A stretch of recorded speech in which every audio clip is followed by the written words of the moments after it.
Okay, so I'm just going to do, I wouldn't say a quick, but I am going to do a live. Just because I have some interesting opinions as a future educator.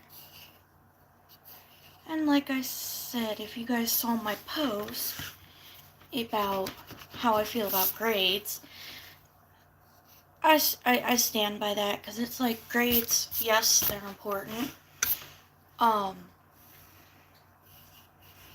at the same time, they're not your child's entire lifeline. They're not going to, fade out of existence if they don't have all A's or whatnot. To me, grades are a marker or an indicator of where a child needs help and where a child has room for improvement or has already, I guess you could say, met the standards that are expected of them.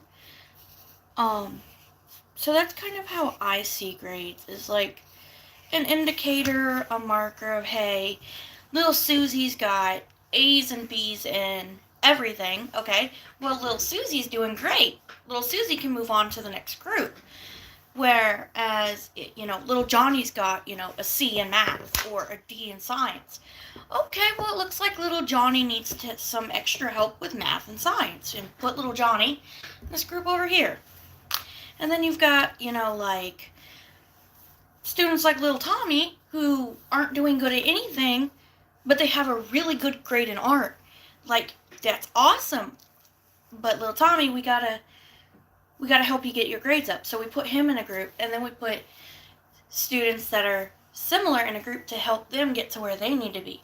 To me, grades are just a little indicator of, okay, well, little Susie's where she needs to be. Little Tommy, he's not quite where he needs to be. He needs some help. And, like grades, I see it are just an indicator to show their progress and where they are within the unit,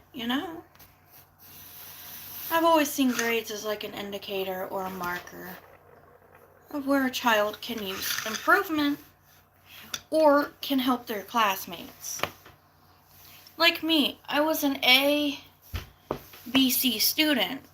I had A's and B's in pretty much everything except for math, because I struggled with math. So I was often put with students that were better at math or could help me understand what I was doing.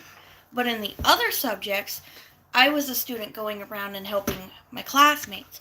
So I see grades as, yes, they're important, but you're not going to carry them into adult life. You know what I mean?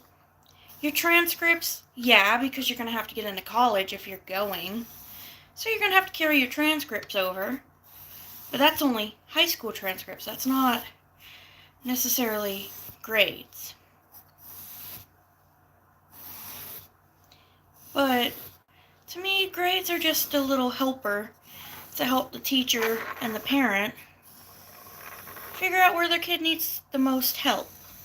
For me, I always needed help in math. Hello. For some kids, they may need help in reading or science. And so I am actually going to pull out an example of my report card I had one year to show you guys what I mean by I see grades as an indicator as to what a student needs. I actually have one from, I think, middle school, if I can find it. Where did I put it? Okay. So I have my binder here. This has got some of my report cards from elementary, middle, and high school in it, because I was able to save some of them. So let me find one, and I'm going to block off. I'm going to show you one from high school and one from, I think, elementary school. It is, I have one from middle school. Actually, I have one from all the grades. Well, not all the grades, but one from elementary and one from middle and high school. Perfect. I can use this to show you guys what I need. This is great. Okay, so I'm going to block off my name and everything else. Well, this one's old, so I don't really care. So, like, this is from 6th grade. So I don't know if you guys can see the numbers, but they were 93, 83, 88, 93, 99. So, to me, my grades were like an indicator of, okay, I know what I'm doing. I can help other, my classmates. And that was in middle school. But yeah, to me, grades are important in a different way. Let's see, which one is this one? Okay, here we go. This one is an interim from the same year. So this is 83, 78, 97, 89, 93. So like my 78 in math. That would have been an indicator, and this is how I see it as a future educator. To me, that 78 would be an indicator of, okay, I'm halfway there. I have a high C. What is it that I'm not getting that I can get help with to get back to that A or that B? That's how I see it. It's just an indicator of, okay, you need help in this subject. Let's get you that help. Let's not yell at you and make you feel bad for having a low grade when all you need is probably some assistance to get that up. So I have one from high school, actually. And this was one of my last ones from high school. Thank you. So this is one of my last ones from high school. And so I had a 98, an 88, a 77, and a 52. So the 52 was in biology because I was struggling with it and I didn't pay attention a lot. But at the same time, that should have been an indicator to people that, okay, she's got good grades everywhere else. What's happening in biology that she's not understanding or not getting? And how can we help her get back to that 67 that she had so we can increase up to a C or a B? So I see it as like, okay, well, little Susie, for example, has a 43 in science. Okay, what is little Susie not understanding? Let's look back at her work and her tests and see, okay, well, little Susie doesn't understand, for example, we'll do the water cycle. Little Susie has trouble with water cycle. Okay, what is little Susie specifically not understanding about that? And break it down. Oh, okay, little Susie doesn't understand the steps of this. Okay, then we get little Susie into a group, which is a small group, which is of support, and get little Susie over there and help her understand step by step how it works. Like, that's how I see grades. They're just a little helper or an indicator of, okay, this person needs help here, and this person doesn't because they understand it. So how can we get these people that don't understand it to understand it in a way that makes sense to their brain and how their brain works? Because nobody's brain works the same way. That's the interesting part about life. No two people are going to think the same way. They may have similar opinions and thoughts, but to think exactly alike is pretty much impossible. So that's one reason I don't understand why parents get so mad at their kids for having a low grade. Because it could be numerous things that they're struggling with that the teacher or the parent isn't aware of yet. Like, for example, if the student has dyslexia or dyscalculia, or they're overstimulated because they're an undiagnosed neurodivergent child, and so they might need that extra help that they can't get yet because they're not properly diagnosed by a doctor. So it's a lot of things that can contribute to a student's low grades, not just their, I guess I could say their intelligence, because a low grade does not equate to intelligence. A low grade just equates to not understanding said subject or said concept.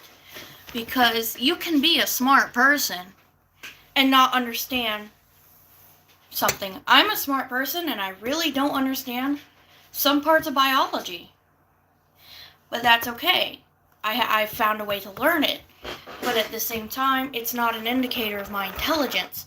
It's an indicator of, okay, this is out of my grasp. What exactly am I not understanding? So to me, grades are just like a little marker of, okay, let's see how we can help you here and get you to where you need to be.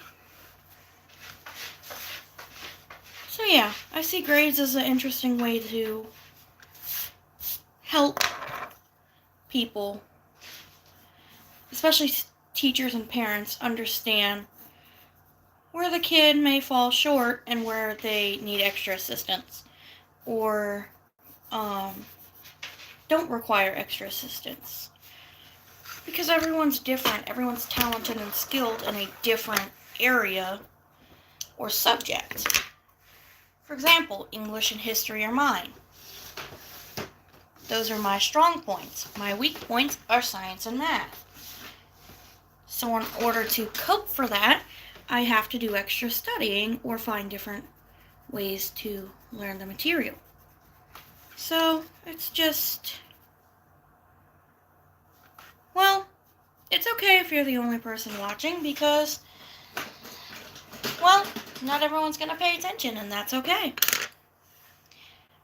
Well, I highly doubt that. I mean, if that's what you think, that's your personal opinion, you're more than welcome to have it.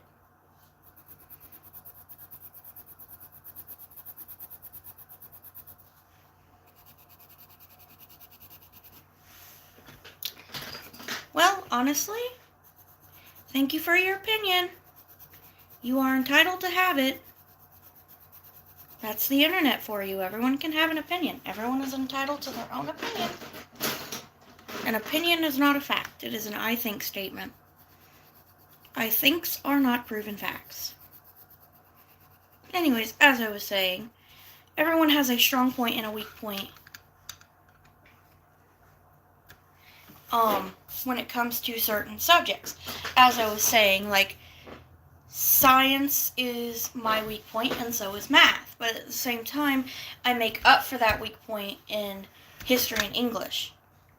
So a lot of people may, it's a back and forth strong weak point. But at the same time, if we can help students understand better, they have a better chance of moving up grade levels and actually understanding the concept instead of just memorizing facts of the concept.